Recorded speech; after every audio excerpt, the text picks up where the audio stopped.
Salam sehat. Jumpa kembali dengan saya, Bayu, pasien cuci darah. Di tahun 2022 ini, saya sudah 5 tahun menjalani cuci darah. Pada kesempatan kali ini, saya akan membahas beberapa tips yang semoga berguna bagi teman-teman pasien gagal ginjal khususnya.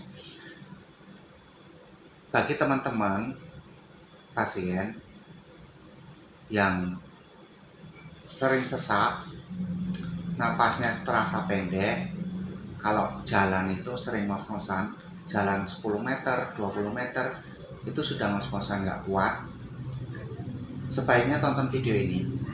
Saya akan berbagi cara bagaimana solusi menyiasati ini, supaya teman-teman jalan tidak ngos-ngosan dan napasnya bisa panjang, tidak gampang sesak.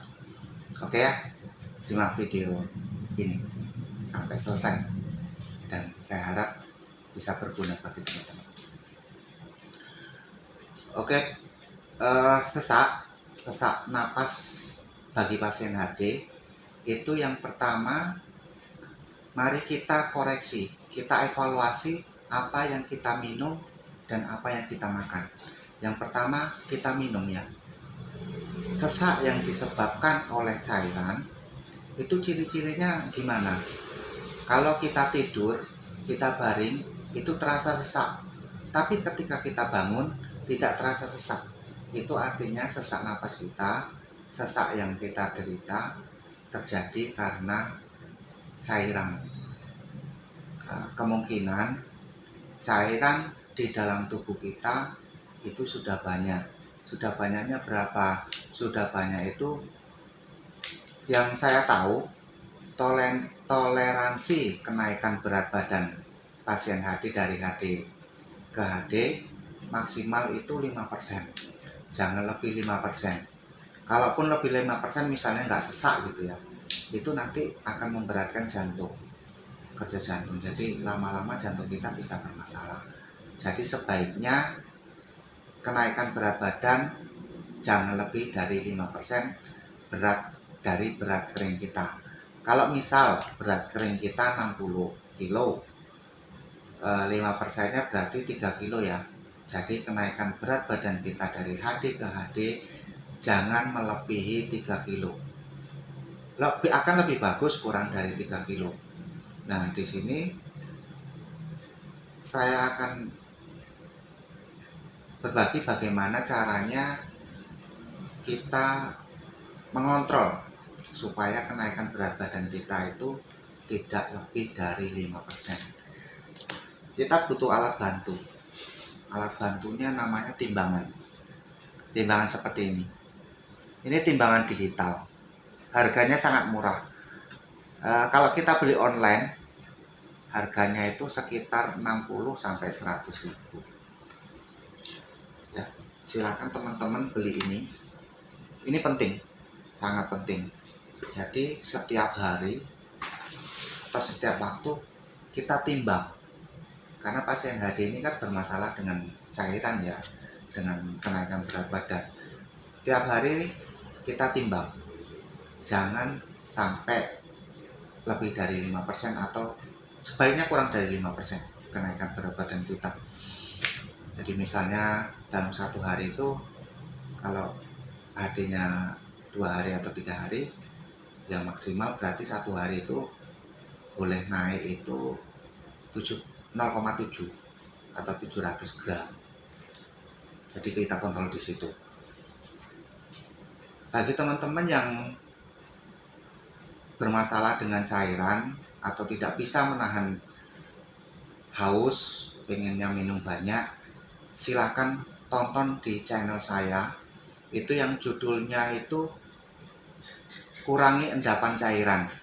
Di situ saya berbagi tips bagaimana mengurangi endapan cairan, mengurangi kenaikan berat badan kita supaya nggak lebih dari 5%. Silahkan tonton di situ supaya teman-teman bisa minum lebih banyak. Itu koreksi yang pertama, evaluasi yang pertama. Sebab sesak disebabkan oleh kenaikan berat badan. jangan lebih dari 5%. Kalau kenaikan berat badan kita kurang dari 5% tapi saat tidur kita masih sesak, coba koreksi di berat keringnya. Bisa jadi berat keringnya itu belum ketemu. Misalnya berat kering kita 60, kenaikan berat badan kita baru 2 kilo, tapi kita sudah sesak. Nah, coba teman-teman koreksi berat keringnya. Turunkan setengah kilo berat keringnya atau 1 kilo. Turunkan perlahan ya. Kalau misalnya HD ini, coba dulu setengah kilo. Coba dulu 1 kilo. Ciri-cirinya berat kering kita sudah tercapai, biasanya ketika HD itu kita kram. Ketika ditarik, badan kita kram, kaki kram, tangan kram. Nah, itu kemungkinan berat kering kita itu sudah tercapai di situ. Tapi kalau pas HD kita nggak pernah kram, kemungkinan berat keringnya belum tercapai. Jadi itu penting ya. Cairan itu harus dikendalikan kayak avatar. Kita harus punya pengendali air. Supaya minum lebih banyak, silahkan channel saya tadi ditonton. Nah, minuman yang sering membuat kita lupa diri ini harus dihindari juga ya. Namanya es teh. Ada orang yang bilang juga teh es atau teh manis. Teh ini sering membuat terutama saya itu lupa diri. Kalau makan di luar, misalnya makan di pecel lele gitu kan, akan ada itu yang ngasih es tehnya pakai gelas besar, ya itu saya habis juga itu. Besoknya bengkak-bengkak lah, mukanya bengkak, kakinya bengkak, karena es teh ini tidak bisa dikendalikan. Jadi saran saya, teman-teman kalau bisa sih jangan minum es teh, karena begitu minum es teh kita bisa lupa diri. Nah, alat bantu saya untuk mengendalikan minum saya itu pakai ini, pakai termos. Termosnya kecil. Ini saya suka minum es. Saya biasanya minum teh tarik atau minum air dingin gitu ya, air putih dingin. Ini saya masukin batu es. Habis itu saya kasih airnya sedikit, paling 200 ml airnya, banyakkan batu esnya, minumnya sedikit-sedikit. Itu dinginnya lebih lama dan enaknya lebih lama, sedikit-sedikit. Itu cara saya mengendalikan cairan ya. Oke, yang pertama silahkan teman-teman beli timbangan, kendalikan kenaikan berat badan, timbang setiap saat. Yang kedua, kalau bisa hindari dulu es teh. Oke teman-teman, itu mencegah. Coba kita kurang sesak yang disebabkan oleh cairan. Kita koreksi yang pertama seperti itu, karena cairan. Oke, itu yang pertama. Koreksi atau evaluasi kita yang kedua itu karena makanan. Ya, ini nggak kalah pentingnya ya makanan ini. Makanan ini sering kita abaikan dan kita anggap makanan ini sehat, sangat berguna. Padahal bagi pasien gagal ginjal, makanan ini sangat dilarang, nggak boleh sama sekali. Kalau kita tanya sama dokter boleh nggak? Boleh. Semua makanan sih kalau kata dokter boleh dimakan, cuman jangan banyak-banyak. Nah, kalau kita makan yang namanya makanan enak, kalau nggak banyak kan nggak puas. Sebetulnya boleh makanan ini dimakan, tapi nggak boleh banyak. Makanan apa saja yang nggak boleh? Ini yang menyebabkan kita sesak ya. Yang kedua itu karena makanan ini. Yang pertama itu teman-teman itu suka makan pisang. Pisang ini paling pantang buat pasien gagal ginjal. Ada teman satu HD itu nggak bisa makan obat tanpa pisang. tanpa buah pisang. Ya saya lihat dia sesering sesak. Syukur-syukur dia tidak sampai masuk ICU. Bahaya sekali kita kalau konsumsi pisang ini, teman-teman. Walaupun hanya untuk makan obat. Makan obat itu kan jumlahnya sedikit ya. Tapi kalau 1 hari 3 kali makan obat, dalam 1 hari habis juga 1 buah pisang kan. Pisang hindari. Jangan dihindari ya. Jangan makan pisang. Nggak boleh makan pisang. Yang kedua, alpukat. Alpukat ini juga nggak boleh. Dulu saya pernah, awal-awal itu orang tua saya itu browsing tentang obat gagal ginjal. Di situ salah satunya adalah alpukat. Ketika saya konsumsi alpukat, saya besoknya langsung dibawa ke rumah sakit. Langsung di ICU saya. Nggak bisa makan alpukat ya. Yang ketiga, ini katanya makanan yang untuk obat, air kelapa. Wah, ini nggak kalah bahayanya ini, air kelapa ini. Kalau pasien yang baru-baru ini kan cari informasi banyakan dari luar yang katanya gitu. Katanya air kelapa itu bisa untuk mencuci ginjal. Nah, bagi teman-teman pasien gagal ginjal, jangan minum air kelapa. Saya harap teman-teman jangan minum air kelapa lah. Itu sangat berbahaya. Itu bukannya kita sembuh, malah membawa penyakit bagi kita. Itu makanan yang nggak boleh kita makan sama sekali, pisang, alpukat, kelapa, air kelapa. Yang lainnya adalah buah. Segala macam jenis buah jangan dimakan. Hindari dulu. Kalau teman-teman 2 hari atau 3 hari sebelum HD itu kok jalan rasanya ngos-ngosan ya, sesak gitu, sering sesak. Coba evaluasi, ada nggak teman-teman makan buah selama dari sesudah HD sama sebelum HD? Coba bandingkan, dicoba dalam 1 bulan teman-teman tidak konsumsi buah, segala jenis buah. Hindari dulu, dicoba. Kalau 1 bulan teman-teman sudah nggak ngos-ngosan, berarti teman-teman memang nggak bisa makan buah. Sama seperti saya minum es jeruk saja. Es jeruk itu dalam 1 gelas itu cuma dikasih 1 biji, itu pun kecil. Saya minum sore ini, besok pagi saya jalan sudah ngos-ngosan. 1 jeruk kecil dibuat minum, saya sudah nggak bisa. Pepaya cuma 2 potong kecil, 3 potong kecil, besoknya ngos-ngosan. Saya nggak bisa beraktivitas. Tensi tekanan darah saya nggak stabil, lemas, badan nggak enak rasanya. Segala jenis buah, jambu, itu saya pribadi nggak bisa. Tapi kalau teman-teman merasa bisa makan itu ya silakan. Tapi coba kalau teman-teman makan buah itu, segala jenis buah misalnya,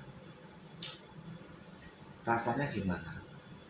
Coba untuk jalan 100 meter atau 200 meter. Terasa berat nggak? Terasa ngos-ngosan nggak? Kalau terasa ngos-ngosan, hindari buah. Jangan makan buah dulu. Coba selama 1 bulan. 1 bulan tanpa makan buah, coba rasakan perbedaan. Semoga teman-teman, saya berharap sih teman-teman sama seperti saya.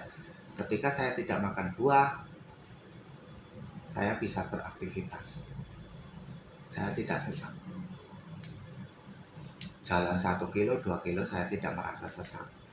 Tapi kalau ketika saya makan buah, pas makan pengen minum es jeruk, besoknya udah nggak bisa beraktivitas saya. Pengen segera cepet-cepet hadir. Kalau teman-teman pengen makan buah, saya nyiasatinya mau makan buah itu waktu HD. waktu HD itu saya sering, bahkan hampir tiap hari saya bawa buah, karena nggak enak kan nggak makan buah. Tapi boleh makan buahnya waktu HD. Waktu HD makan buah boleh, tapi catatannya 1 jam sebelum HD selesai jangan makan buah lagi. Jadi mulai start HD sampai 1 jam sebelum selesai boleh makan buah. Itu tips dari saya. Saya harap teman-teman bersedia membagikan video ini, tips, karena pasien-pasien HD itu saya lihat, yang terutama pasien-pasien baru yang belum sampai 2 tahun gitu, itu sering sesak. Nah, setelah saya ngobrol-ngobrol, ya konsumsi buah lah seperti itu. Karena bagi teman-teman itu konsumsi buah itu bagus. Ya buah memang bagus bagi orang yang sehat ginjalnya. Tapi bagi kita pasien gagal ginjal, buah itu bisa menjadi racun. Kalau mau makan buah, yang misalnya jeruk, kalau mau makan ya satu lembar itu. Tapi nggak puas kan makan buah, masa kayak mau makan apel bolehnya cuma 1 gigit gitu. Nah, sebaiknya nggak usah makan buah aja. Kalau mau makan buah ya pas HD.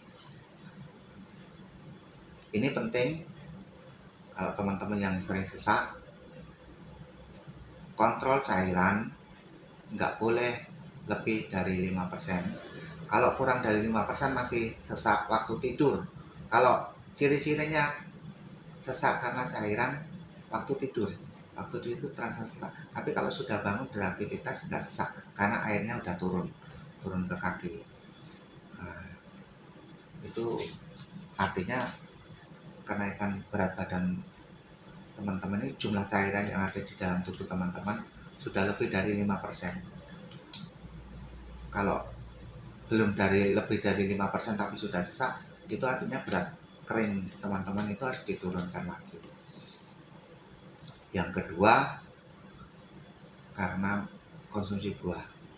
Nah, mulai dari sekarang coba 1 bulan hindari konsumsi buah dulu ya.